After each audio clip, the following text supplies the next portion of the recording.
आपने अरहर की दाल तो बहुत तरीके से बनाकर खाए होंगे, पर आज मैं एकदम सिंपल और नई तरीके की अरहर दाल की रेसिपी लेकर आई हूँ और इसे बनाने में जितना आसान है उससे कई ज़्यादा खाने में स्वादिष्ट है। तो आप एक बार इस तरह से बनाकर जरूर खाएं। नमस्ते दोस्तों, मैं हूं गंगा और आप सभी को मेरे चैनल गंगा की रसोई में स्वागत है। आज मैं बहुत ही मजेदार रेसिपी लेकर आई हूं और अगर आपको मेरी ये वीडियो पसंद आए तो प्लीज मेरे चैनल को सब्सक्राइब कर ले। तो चलिए बनाना स्टार्ट करते हैं। सिंपल और आसान तरीके से आज हम अरहर की दाल की रेसिपी बनाएंगे। तो यहाँ हमने लिए हैं 1 कप अरहर की दाल। तो चलिए अब हम यहाँ डाल देते हैं। डालने के बाद अब हम इसे अच्छी तरह से धोएंगे। तो चलिए अब हम यहाँ पानी डालते हुए हाथों से अच्छी तरह से मसल लेंगे ताकि ये अच्छी तरह से साफ हो जाए। तो पानी डालते हुए इसे हम 2 से 3 बार अच्छी तरह से मसलते हुए धो लेंगे ताकि हमारा दाल अच्छी तरह से साफ हो जाए। तो देखिए हमें इस तरह से मसलते हुए इसे धोना है। यहाँ मैंने 1 कप अरहर की दाल ली है। अगर आप ज़्यादा लोगों के लिए बना रहे हैं तो आप अपने हिसाब से यहाँ लें। तो ये देखिए हमारे दाल धोने के बाद कितनी अच्छी तरह से साफ़ हो चुके हैं। आपको इसी तरह से 2 से 3 बार अच्छी तरह से धोना है ताकि आपकी दाल अच्छी तरह से साफ़ हो जाए।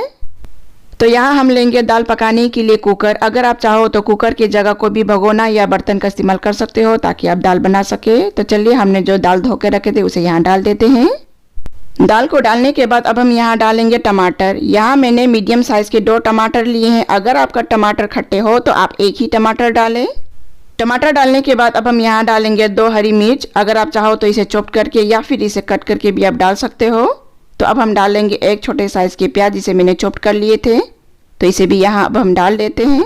प्याज को डालने के बाद अब हम यहाँ डालेंगे 2 छोटे साइज़ के तेज पत्ता। अब हम डालेंगे यहाँ 1/4 चम्मच अदरक लहसुन, जिसे मैंने दरदरा कूट लिए थे। इसे भी यहाँ डाल देते हैं। अब हम डालेंगे यहाँ नमक स्वाद अनुसार। अब अपने हिसाब से यहाँ नमक ऐड करें।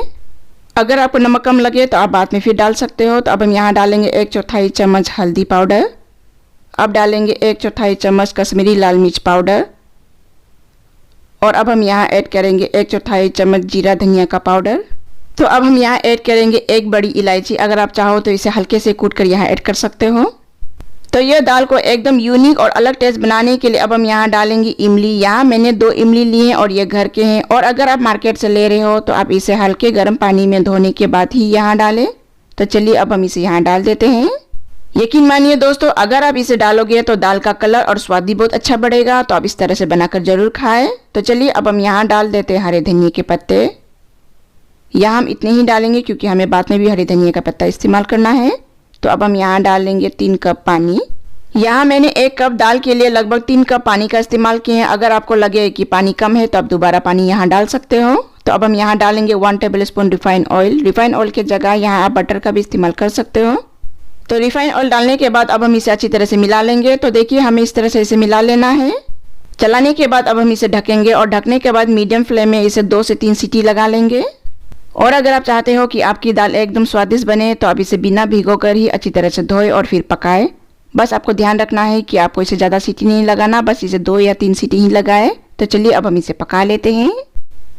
तो यहाँ हमारे 2 से 3 सीटी लग चुके हैं। तो चलिए अब हम इसे अच्छी तरह से ठंडे होने देंगे। ठंडे होने के बाद आपको दिखाएंगे कि हमारी दाल कितनी अच्छी तरह से पक चुके हैं। तो ये हमारा ठंडे हो चुके हैं। तो चलिए अब हम देख लेते हैं। तो ये देखिए हमारी दाल कितनी अच्छी तरह से पके हैं और दाल देखिए एकदम दानेदार है। हमें इतना ही इसे पकाना था, इसलिए हमने इसे 2 या 3 सीटी लगाए हैं। आप दाल को ज़्यादा ना पकाएं। अगर ज़्यादा पकाओगे तो आपका दाल अच्छा नहीं लगेगा।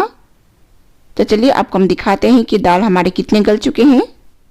दानेदार दाल का स्वाद कुछ और ही होता है। तो आप अरहर की दाल को इसी तरह से पकाएं। तो चलिए आपको अब हम एक दाना निकाल कर दिखाते हैं। ये देखिए कितनी अच्छी तरह से पक चुके हैं और दिखने में कितने खिले खिले लग रहे हैं। तो चलिए अब हम नेक्स्ट स्टेप में चलते हैं। कढ़ाई यहाँ हमारा गर्म हो चुका है। तो अब हम यहाँ डाल लेंगे 1 बड़ा चम्मच रिफाइंड ऑयल। रिफाइंड ऑयल की जगह यहाँ आप बटर या फिर देसी घी का भी इस्तेमाल कर सकते हो। तो चलिए अब हम इसे गर्म होने देते हैं। तेल हमारा यहाँ गर्म हो चुका है। तो अब हम यहाँ ऐड करेंगे 10 से 12 चॉप किए हुए लहसुन। आपको लहसुन को मीडियम फ्लेम में ही भूनना है। अब यहाँ ड्राई चिली डालेंगे। यहाँ मैंने 3 ड्राई चिली का इस्तेमाल किया। अगर आप चाहते हो तो 3 से ज़्यादा यहाँ ड्राई चिली का इस्तेमाल कर सकते हो। सूखी मिर्च डालने के बाद अब हम यहाँ डालेंगे 1/4 चम्मच सरसों। यहाँ मैंने लगभग 1/4 चम्मच सरसों का इस्तेमाल किए हैं। तो अब हम यहाँ डालेंगे 1/4 चम्मच जीरा। डालने के बाद इसे हम हल्के से भून लेंगे। हमें इसे मीडियम फ्लेम में भूनना है। जैसे ही जीरा का कलर बदल जाए तो अब हम यहाँ डालेंगे हींग। बिना हींग का तो ये तड़का अधूरा है, तो अब हम यहाँ डालेंगे थोड़े से हींग। हमें हींग ज़्यादा यहाँ नहीं डालना, बस 1/4 चम्मच से भी कम हींग डालेंगे। अब डालेंगे यहाँ हरे धनिया का पत्ता। अगर आप इस दौरान हरे धनिया का पत्ता का इस्तेमाल करोगे तो आपका तड़का बहुत अच्छा बनेगा। तो चलिए अब हम इसे हल्के से भून लेते हैं। भूनने के बाद अब हम गैस का फ्लेम लो करेंगे। गैस का फ्लेम हम इसलिए कम करेंगे क्योंकि अब हम यहाँ ऐड करेंगे 1/4 चम्मच कश्मीरी लाल मिर्च पाउडर। और अगर आप इसे हाई फ्लेम में ऐड करोगे तो आपका ये जलने का डर रहेगा। तो देखिए ये हमारा हो चुका है। तो चलिए हमने जो दाल बना के रखे थे उसे यहाँ डाल देते हैं। आपको इसे सावधानी से डालना है क्योंकि हमारा दाल भी गर्म है और तेल भी, तो इसे हम सावधानी से यहाँ डाल देते हैं। तो देखिए दोस्तों, जैसे ही हमने तड़के में दाल को डाले हैं, दाल का कितना अच्छा कलर आए हैं। तो अब हम इसे अच्छी तरह से मिला लेते हैं। यहाँ मैंने नमक का इस्तेमाल नहीं किया। अगर आपको लगे कि नमक कम है तो आप नमक दोबारा ऐड कर सकते हो। तो ये देखिए हमारे एकदम खिले खिले से दाल बने हैं। और अगर आप चाहते हो कि दाल आपका थोड़ा पतले बने तो आप यहाँ पानी दोबारा ऐड कर सकते हो। तो अब हम यहाँ डालेंगे हरे धनिया के पत्ते। तो अब हम यहाँ डालेंगे हरे धनिया के पत्ते और डालने के बाद जैसे ही एक उबाल आ जाए तो हम गैस का फ्लेम बंद कर देंगे। तो ये लीजिए एकदम दानेदार, वो भी सिंपल और अलग टेस्ट के साथ हमारे अरहर दाल की रेसिपी।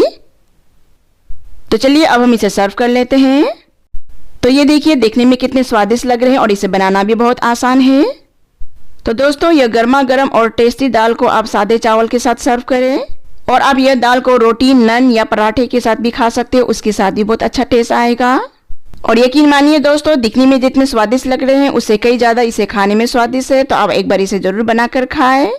और अगर आपको मेरे ये यूनिक दाल की रेसिपी पसंद आए तो अपना अनुभव मेरे साथ शेयर करें। और अगर आप मेरे चैनल में नए हो तो मेरे चैनल को please like, share and subscribe करना ना भूलें।